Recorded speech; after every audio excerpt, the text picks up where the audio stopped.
to be with you all. I am Madhvi Chitor, 12-year-old climate warrior activist. I am also a UN Child Advisor for the formulation of the UN General Comment number 26, which is a guidance for governments to protect children's rights affected by the climate and environmental crisis. I have been a climate warrior since I was 5 years old. I fight for every living being's fundamental right to clean air, clean water, clean soil, clean food, great health for my generation and future generations. I just want to share with you all about my journey as a climate activist. For me, it all happened accidentally. Nothing drastic like Greta Thunberg. I am an ordinary person who converted her love for nature and wildlife into activism. So I was watching with my family a CNN documentary called Midway the Plastic Island. It was aired when President Obama was visiting that island to inaugurate the Midway Atoll National Refuge. The documentary shows the Great Pacific Garbage Patch and heaps of plastic trash in the shores of Midway Island. Birds like albatross scooping plastic along with their prey and feeding it to their chicks. A big styrofoam ball floating and pieces pulled off from it by the ocean waves. Birds are dying because of plastic in their stomachs, and their bodies decompose, but the plastics are still there. The sad thing is that Midway is in the middle of nowhere, far, far away from civilization, but all the trash is on its shores. This inspired me to take action. So I wrote a book called Is Plastic My Food? It is available on Amazon.com, and it then won recognition from National Geographic and the U.S. Congress. I wanted to do more. I met with U.S. Congressman Mr. Ed Perlmutter and then worked with the governor, Mr. Hickenlooper, to declare April as Plastic and Styrofoam Pollution Awareness Month. I was 6 years old then. Next, I was concerned about the school cafeterias using styrofoam lunch trays. Styrofoam is of type plastic 6. It is non-biodegradable and is carcinogenic due to a chemical called styrene that leaches into food on contact.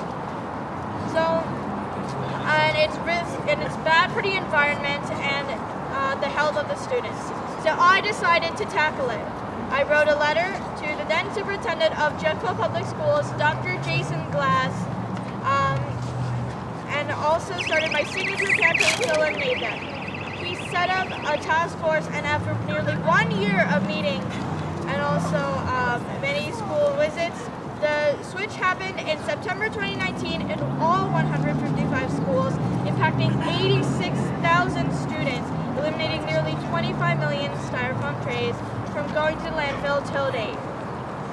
Parallelly, I started in May 2019 my campaign to ban plastic bags and styrofoam containers all over the state of Colorado in restaurants and cafeterias here in the state capitol steps. So immediately, a zero waste committee was formed by the legislators in summer of 2019. Then I gave many public speeches and also started a signature campaign. In January 2020, bills were introduced, but due to COVID, it got postponed till 2021.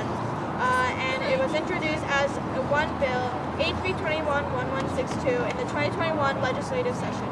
I kept the momentum for the bill by organizing free river cleanups, meeting and emailing legislators and mayors, around 35 all over Colorado. Then meeting restaurant owners even in rural places across Colorado, and gave many testimonies before the bill, before various legislative committees, some even at 1 a.m. in the night. Finally, the bill passed and both the House, the Senate, and then signed into law by Governor Polis on July 6, 2021. I was really thrilled that Governor Polis gave the bill signing pen as a memento to me. So also from September to December 2020 during COVID, my work with COGCC led to my suggestions being implemented as rules for surface water, stormwater, and groundwater conservation for the whole oil and gas industry in Colorado. Also, my letters and signature campaigns to Bayer Monsanto to remove glyphosate from the residential sector also fructified in 2021. I did not stop there. I immediately met on July 22nd, 2021 with the current state senator, Lisa Cutter, and discussed with her to introduce a bill to ban PFAS in consumer products in the 2022 legislative session. She agreed to sponsor the bill, and HB 22-1345 was introduced. Also, I parallelly worked with Governor Polis to declare March as PFAS Pollution Impact Awareness Month for all of Colorado. I also met with the EPA, many farmers, ranchers, families, scientists regarding PFAS all over the U.S. and globally. I also organized a huge PFAS international seminar with 380 attendees. Senator Cutter also formed a group with different organizations like Sierra Club, Earth Justice, Conservation of Colorado, and Green Latinos. Then after many testimonies, meetings, emails garnering 1,520 signatures, the bill was passed by both the House and the Senate.